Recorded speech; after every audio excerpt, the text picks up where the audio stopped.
my favorite fragrances released in the year of 2022. This is such a great rose wood fragrance. This is a beautiful dose of Mysore sandalwood. There's Rose Absolute, there's Bulgarian rose, there's spices, there's red berries. It's Argos Adonis Awakens. This is such a stunning fragrance. Christian did such a good job with this. Love the atomizer too.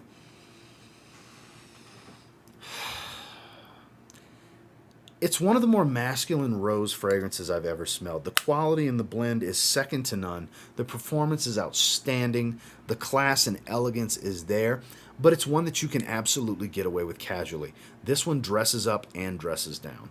I have worn it casually every time I've worn it so far. This one has sat on my rotation table since I got it. It does not leave because I randomly spray this one.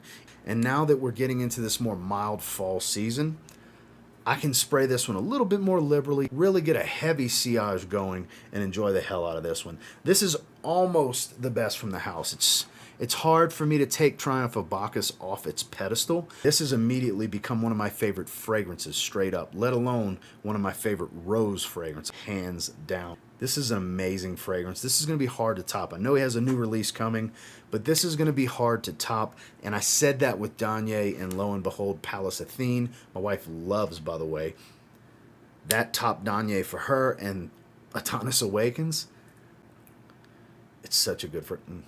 This is so good. I kind of saved the best for last because this one has me the most excited because I smell this one all the time. This is great stuff for the fall season. Get a card to sample and try this. This is Argos Adonis Awakens.